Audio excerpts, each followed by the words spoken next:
It's my cousin, Michigan. Jordan. All right, Jordan is watching, our famous kindergartner. And now live from Dogleg Brewery in Fort Worth, Texas, it's time for You Can't Brew That on Television. Now here are your hosts, Brewmeisters Kyle and the Reverend Ryan Bono. Hey guys. How are you doing, Rich? I'm doing great this week. Not fantastical at all. Not fantastical at all. Fantastical, that's good to hear. Good evening, everyone, and welcome to the third episode of You Can't Brew That on Television. With you, as always, is me, the Reverend Ryan Bono, and Kyle, who's just Kyle. Just Kyle. Just Kyle. We've got a jam-packed show for you guys tonight. We're really excited about the way this show is progressing. Last week, one of our viewers wrote in and suggested we do a weekly trivia segment, so we're going to go ahead and get that kicked off this week.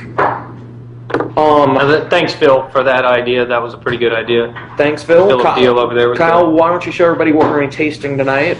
Tonight we're going to be tasting Young's Double Chocolate Stout.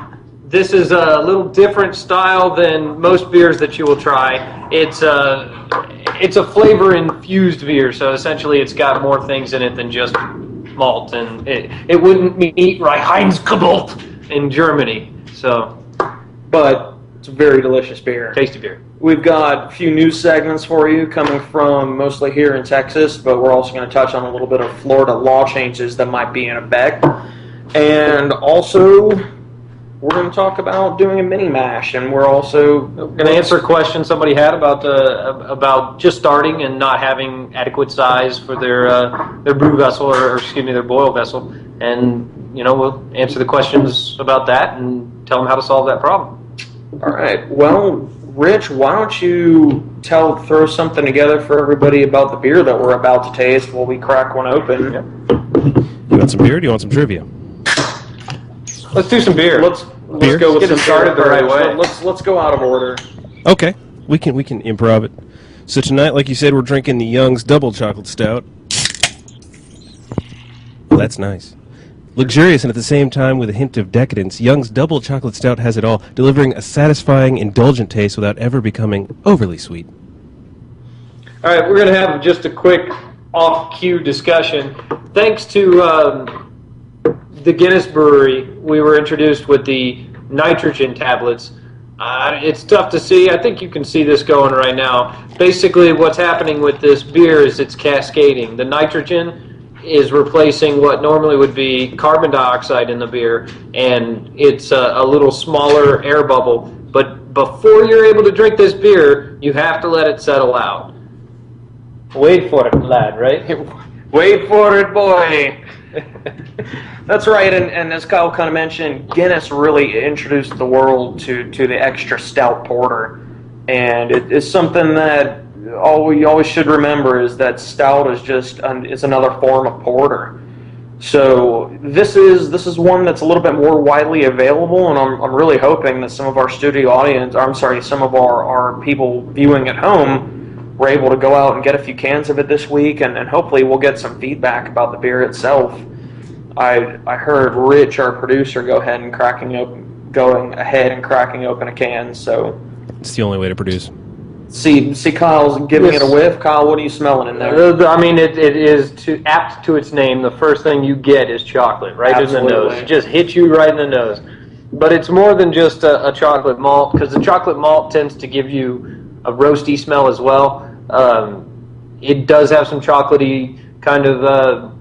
when you're thinking chocolate from chocolate malt and beer, it's more like chocolate from... Nice mustache. Thanks, buddy. You're thinking more like chocolate malt giving you a flavor like a brownie. And a brownie, more subdued in the chocolate world, I guess I would say. It's not as flamboyant as the fantastical other chocolates out there. Right, Rich? Dude, yeah, I mean, it's not going to taste like you're chewing on a Hershey's bar or anything, but you are going to get that bit of chocolate there. It's a little more subtle than you might be expecting. And for those of you so inclined, the Flying Saucer Pub, which I know you folks viewing in North Carolina, it's a bit of a hike, but you guys can make it out there. Flying Saucer Pub, one of their specialties is they do Young's Double Chocolate Stout floats. with ice cream. So go ahead and, if you're ever in Charlotte or Raleigh, go ahead and swing by the Saucer for an ice cream float. And just taking the first sip of something like this, we've let it warm a little bit. Traditionally, that's what you want to do with a stronger flavored beer. Let it warm up. It's kind of a misnomer. People talk about like Guinness and all that. Oh, you serve them warm. No, you serve them about 58 degrees. 58 degrees is not warm, but then again, in most European countries, they don't use ice, so the coldest you're going to get something is probably about 45 degrees. I've personally been to Ireland 4 times and never once been served a warm beer. That is an absolutely massive myth. Yeah, that's been perpetrated. Well, but when you drink your iced tea, no, sorry not to offend you here, Mom, but when you drink your iced tea in Texas, you drink it with ice cubes that overfill the glass and a little bit of iced tea in it. So you're drinking your normal drinks at about 25 degrees. Well, that's just not what you're going to get overseas. So yeah, the difference between there and 60 degrees is a huge swing, but yeah, it's normal to have a 58 degree temperature beer. However, in Ireland, they do have a special version of Guinness Stout that is meant to be sold at very, very low temperatures, Guinness Extra Cold. Interesting. So a little bit of trivia for Kyle. Yeah. Speaking of trivia. All right, I'm going to do some trivia. Rich, why don't you introduce our newest segment? So the newest segment is tonight's trivia question, which put simply is what brewers organization was the first in the U.S. to have a quality assurance program for craft breweries? Why don't you tell them how they can answer that one? What brewers organization was the first in the U.S. to have a quality assurance... Oh, I lost my screen here. A quality assurance program for craft breweries. Okay. Well, I'm going to go... basically, everybody in there can chime in their answers, but we kind of had this thing where we're going to ask each other a trivia question. So before I look at the screen, I'll go ahead and throw out my answer. I'm going to say it's the American Homebrewers Association, because that's the first homebrewing association, the first any association really of the craft brewing world in the United States, started by Charlie Papazian. So there it is. Is that the correct answer? No. Oh, well then, let's go. In case you didn't catch on at home, whenever we do this trivia segment, one of us is going to come up with the trivia question, and the other one is going to have to think of an answer. So I was fortunate enough to put Kyle on the spot this week, and I'm absolutely positive. And I am at 0 for 1. It's going to be my turn next week. We'll let him stew over it, and we'll give him another shot there at the end of the show. So moving on to our news. Thank you for chiming on that. David does not know what the first organization was. That's good, David. Moving on to our news segment. There's a lot going on here in Dallas-Fort Worth. I want to start, though, with Florida Bill 2062. I know that we have a pretty decent audience there in Florida, them consisting mostly of my relatives, but Florida Bill 2062 is something going through the House right now that would allow brew pubs to sell their beer for off-site consumption, meaning that when you go to your local microbrew there and you grab a pint at the restaurant, you would be able to actually take that home in 6-packs or 12-packs or whatever. Currently, most laws like Texas are set up to where the only way you can take them is by keg or by growler, half-gallon. And the other thing that Florida Bill 2062 would do is it would remove restrictions on the size of malt beverages, which would allow you to take home growlers of beer. Right now in Florida, you're not allowed to take home growlers of beer because that's even a little more expensive. Yeah, every state's different. It's crazy. There's bottle restrictions that are preventing that. So if you're watching from Florida, please contact your congressman or senator. And it's got to be done immediately. From what I was reading earlier, this is something that I think they're putting out either today or tomorrow. So it's going to be one of these deals where if they don't get it on the docket and they don't get it in there in the right way, from what I gathered, there's basically a Senate bill, and the Senate bill is good, and the House bill basically leaves in some of those same problems that they've had and doesn't address all the issues. And so with this new bill, if they were able to even just go to the Senate and say, let's take the bill that the Senate has, they'd be in pretty good shape. So, we like to stay abreast in the politics of the world. Some of this stuff comes across our desk. We're going to talk about it, but we try to organize because we want all the rules to be out there. I'd like to mention something about, on this note, I found it very interesting. A book that we'll be discussing here in the future called Beers Across Texas, written by a couple of people here in Texas, one from New Braunfels and one from Arlington, that basically there is a law in place that prohibits these brew pubs from being able to sell their beers in bottles, and it's a very interesting rule. And Gordon Biersch is a common brew pub. I wouldn't say common, they're a very good brew pub, but they just started a franchise in Plano. Well, Gordon Biersch also sells their beers in liquor stores in different areas around here, and the reason why is because they own two different operations. They own a brew pub, and they also own a brewery. The only issue with that is this brewery is in California. So we are importing beer that is brewed in Texas because that brewery in Texas is not allowed to sell their beers in Texas. It's just kind of an interesting side note in the fact that we're basically limiting ourselves as far as internal revenue and tax revenue in our state because of that. But Matt wants to know how the law defines a brew pub. I think that might be a good question for a future episode, actually. Yeah, and that may be a good question. Yeah, we'll have to research that, and I think we'll definitely bring that up in for the future. Sure. And somebody who would definitely have an answer to that would be the one. Paul Hightower has said that he would like to join us for one of these, one of our episodes, do a little interview about his Beers Across Texas book, and I think that'd be a good question to say for him. Essentially, though, brew pubs are, I know. Oh. I got a new droid. It makes noises when I'm talking. So. And apparently he doesn't know how to put it on silent, but, so that really sucks. We basically, I think a brew pub is something that you actually sell your beer in pints on premises. I would imagine it has to do with licensing more than anything else, like when you apply for your license. Because a brewery cannot sell their beer on premises. Yeah. So I think to be a brew pub, you have to, say you're going to sell your beer on premises. Sell it to drink on premises, I guess is the better way to put it.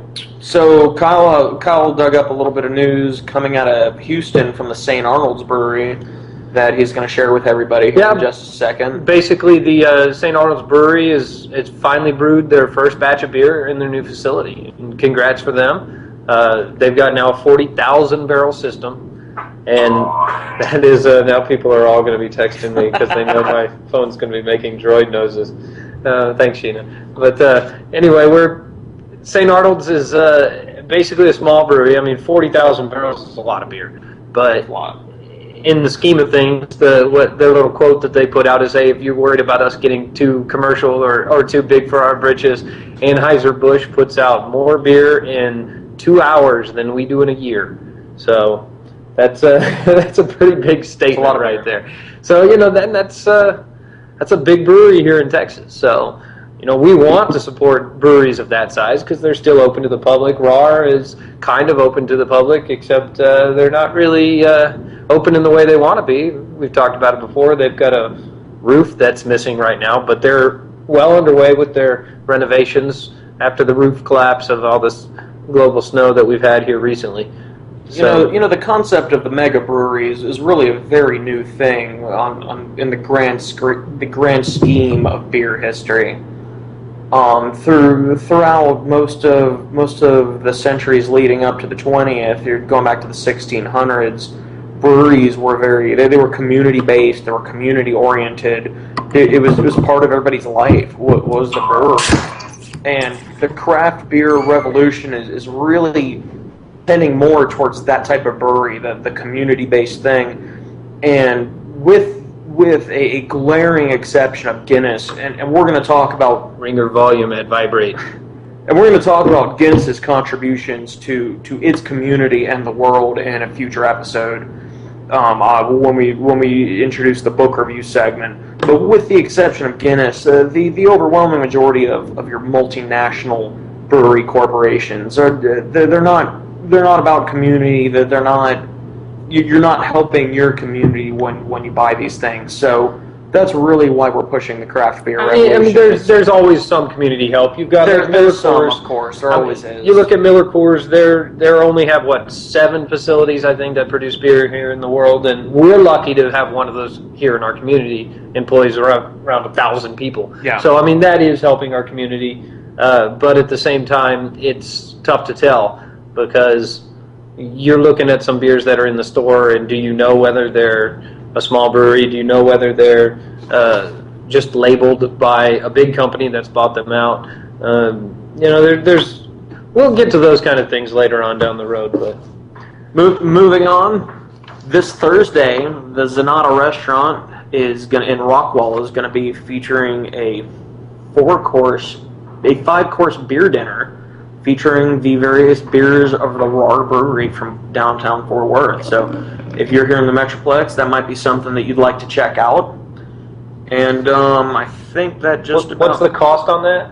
Cost is going to be in the neighborhood of $50 a person. So if you're in the these brew dinners, they're worth every penny. I think the Flying Saucer's starting to do these every month. They are. There's actually one going on right now. I wasn't able to make it, of course. I would have otherwise done it, but I think they're $35 or $40, and you get a 5-course meal, and they pair a different meal portion with the different beer, and that's something that we're going to go on in depth with in other topics, is how you pair beer with food. It's amazing when you get the right food and the right beer combination, just how both of them become better. There's a constant understanding of that in the wine world about how people will say, well, this wine makes this beer, or excuse me, the wine makes the food better. There is that and then some with the beer world. Beer is able to transmute different foods into just things you wouldn't believe. And vice versa, really. I was at a tasting just Saturday night that we're going to talk a little bit about during our next episode, where I had a beer and cheese pairing that I was just absolutely enamored with, both the beer and the cheese. And so after the tasting was done, I ordered a pint of the beer, and by itself, I really didn't like it. And so, I mean, that's really a two-way street there, that a lot of times what you're pairing your beer with will also make the beer better. Yeah, for sure. In addition to all this, like I said before, the Flying Saucer is doing these. They're going to do them once a month. Curtis, the manager up there, if you ever catch him, talk to him. He's the one who sells that stuff. He said just check on their websites, and it'll be up there. They're going to update that. I like to pair my beer with Sketch. Nice. Well, there you go. Very, very classy. Well, one thing I'd like to talk about before we go on, we kind of missed my notes. I hand wrote it very small. Blue Bonnet, we did a check-in here this last weekend. We've talked about the Blue Bonnet Brew-Off, this local competition here in the past. Fantastic competition. And we did the check-in up in Gainesville, Texas, and we checked in over 1,600 beers this year. Amazing. 1,600 beers is up until now, we've been the largest homebrew competition, single event homebrew competition in the entire world. Now we are the largest homebrew event in the entire world, because prior to that, the largest event was in 1995. I believe Sam Adams opened their doors to the long shot competition, which the long shot competition is their enter one beer and they'll try it, and if they like it, they'll brew your beer. And so there was a whole lot of people doing that in 95, and that was 1,550 roughly, and we've passed that now with 1,600. And the interesting thing about the competition that the Blue Bonnet just beat out is that was not just a homebrew competition that was open to craft breweries, it was open to brew pubs. The Blue Bonnet is strictly home brewing. So I mean, I don't know if anybody, I don't know if y'all have ever been to a homebrew competition. If not, look up your local homebrew competitions. In fact, we should probably try to pinpoint. I'm thinking of this as we go. We should probably try to pinpoint homebrew competitions in the areas where we know that we have viewers. If you guys don't know of the competitions around there, or don't know of brew clubs in your area and you want to join, we're major advocates of the different beer clubs around. And if you can join one of those, even if you don't brew beer, they will help you out. Somebody will say, come over to my house and brew a beer. We'll brew 10 gallons, you'll go home with 5. I know several of our listeners, David, you specifically, I know we have a few other listeners that are just getting started brewing, or they're thinking about getting started brewing. And for you guys, like getting in touch with one of those homebrew clubs is a really good move, because they've all been there. They brew beer because they love doing it, and they love helping other people get started. I mean, that's why we're doing the show. Is we like what we do. I'm going to give a shout out here to the Double J. He's mentioning his lots of stickers here. He is a master stickerer. I noticed that at the Bluebonnet competition, he showed prowess beyond most kindergartners of how well he was able to take stickers off of little sticker pamphlets and put them on top of beer bottles to nice. Denote which style of beer that was. Good stickering, Double J. Yeah, it was beyond belief. So, shout out. But all right, well, let's move on to the next subject. Let's get to tonight's topic. I think we're starting to run out of time. Okay. We talk too much. Go ahead. We're good. Okay, tonight's subject we're going to talk about. We had a question. Rich, would you like to read that question for us? Excuse me. You want to go on to the? I'm way behind here. We're only on page 2. I'm sorry. So, take your time. Have fun with it. He's had too much homebrew tonight. We've got a buddy of mine up in Keller, Russ, showed me something he did as a substitute hop sack device, and one of the things that you do when you're brewing is you try to keep your hops out of the final product. I mean, that's a big thing. You don't want the leaves and that kind of residue in your final product, so you try to keep them in through various straining devices. And he showed me what he had done, and I virtually copied that. It was a fantastic idea. Basically, what we've got is if you've got access to really big PVC, basically it's just a 4-inch, the one that I built, a 4-inch PVC coupler, and as you see, I went to a local Lowe's who didn't have quite what I wanted. The coupler was out, so I bought the threaded, which is a little bit annoying. But essentially, you take that along with a pipe ring, and you take the final thing is a paint strainer, 5-gallon paint strainer.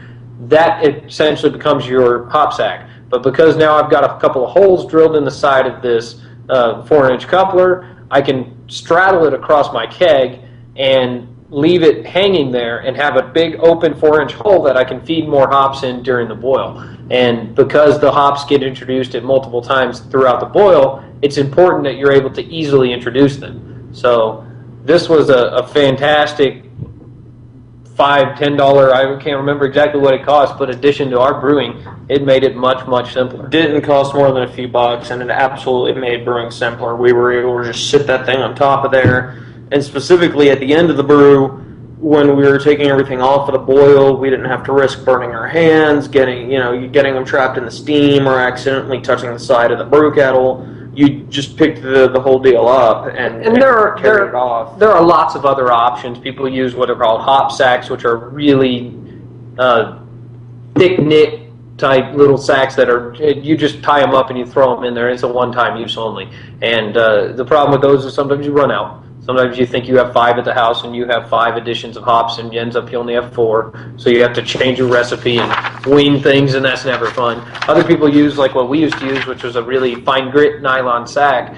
And that nylon, sometimes you're pulling that thing out and you have to let it drain, and it gets hot, and it's a little annoying. And the other thing that us at Dogleg Brewery, we have dogs hanging around. Dogs shouldn't eat hops. Hops are essentially poison for dogs. They don't have that. Yeah, it's the thing about hops though is that they're only poison in high quantities. But if you have a compost pile and you dump all of your grains, your spent grains on top of that, and then the last thing you pull out, of course, is your hops, and then you dump those on top. If they're trying to eat those grains and they eat those hops, it can be bad news. So, we had noticed that problem, that I tried to keep those out of the compost pile, and so I had left our hop sack in the tree, and so I said, screw it, I got all these things, I'm going to put together this new hop sack, and it really helped us. The last brew made it very simple. Well, Rich, I think that we have a question from the viewing audience. Why don't you go ahead and read that for us? All right, our question's from David in Jacksonville, Florida. He writes, Dear Dogleg Guys, I just bought a commercial home brewing kit, and I'm having trouble finding a big enough boil pot to make an entire 5-gallon batch. Where do you recommend I check? Well, there's places you can check. First off, Academy sells some pretty good Megan, close your ears. Aluminum boil pots. They also sell some stainless, but you don't necessarily have to have a full-size vessel. And just because you're making a 5-gallon batch doesn't mean that you have to boil 5 gallons of wort. And in a lot of cases, you're going to do, especially when you're first starting, you can brew two or 3 gallons. You can boil just the 2 or 3 gallons, and then dilute with whatever 2 or 3 gallons you need to make the full 5-gallon batch, and that's still gonna give you a good batch of beer. Yeah, it offers you some other things that we don't have, or basically that when you're starting out, you don't have all the things that you need to cool beer, to cool the boiling wort into 80-degree wort that you need to pitch yeast. So one thing that it does when you have the partial mash is you're able to say, well, I'm boiling 2.5, maybe I'm boiling 3 gallons, but now I'm boiling that much, and I have 2 gallons of filtered cool water that I've kept in the fridge at 50 degrees, and I can put that in my batch. So you only have to cool that in an ice bath, which is traditionally the way that you start cooling. You only cool that in an ice bath for about maybe 15-20 minutes. It doesn't have as much time for bacteria to get in there, and then when you add that extra 2 gallons of 50-degree water, it takes it down to the 80 degrees you need, and you can pitch your yeast right away. But to answer your original question, Craigslist is chock full of people who started brewing and gave up on it, or had kids and didn't have time for it anymore, or whatever. I got my 9-gallon brew pot on eBay from somebody. I believe it was originally intended for cooking seafood. Craigslist, eBay, thrift stores, all good places to look. I mean, it doesn't have to be pretty. It just has to boil water. It just has to boil your wort. Big Papa, I would definitely not go Cuban. I would go Puerto Rican in that sense. They're much finer quality. They talk higher pitched and more often, but you still don't understand what they're saying, so it's okay. Right. Rich, Yes. why don't you go ahead and reread our trivia question for everybody, and maybe Kyle can take another try at it. Take another stab at it. All right, reread it. One more shot. Okay. The trivia question tonight: what brewers organization was the first in the U.S. to have a quality assurance program for craft breweries? Another shot? I got nothing. Maybe I'm going to say the Anheuser-Busch. That would be the Oregon Brewers Guild. Wow, that'll do it. Oregon Brewers Guild. I missed that one. Oregon Brewers Guild. Oregon is something of a haven for craft brewing. In fact, Portland boasts more craft breweries than any city in the world. And they claim that whenever you're in the Portland city limits, you're never more than 15 minutes away from a craft brewery. And my Uncle Ed actually lives up in that way. He's a fantastic euchre player. Between the two of us, we don't lose very often. I just thought I'd mention that out there to any Iron Eds who may still be watching. So, unless you have something to add, I think we're about Let's ready see to if there's wrap. anything, any questions Anybody? out there, anything you guys want us to answer before we're... Matt wants to know if Oregon is a state. Last I heard, yeah. Yeah, until they can't pay their bills like California. I know. I think it's a Spain. People's Republic. The People's Republic of Oregon.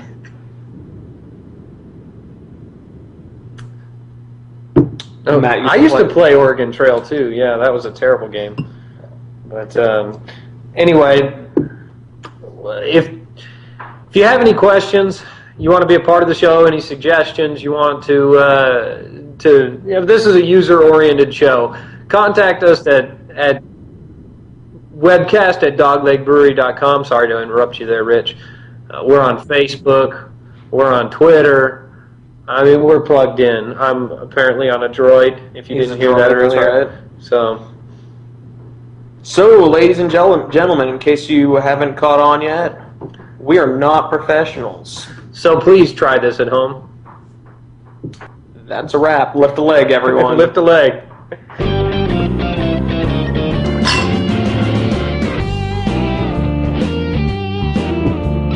Another good show, guys. Nicely done. That was fun. That was awesome. Yeah? Yeah, you didn't get to hear Richard. We Yeah, can give we you. we do need to get an audience cam, I think. We were talking about having speakers, I think. audience speakers and audience stuff like that, and then Richard showed me something I can buy that basically I could put headsets out there too. I'll listen in, do the same thing like we're doing one ear. So All you missed was Ed McMahon doing the voiceovers. Thanks, Sheeta. What's happening, Scooter? Thanks for joining us, man. Good to see you on there, Bald Eagle. Euchre only up here.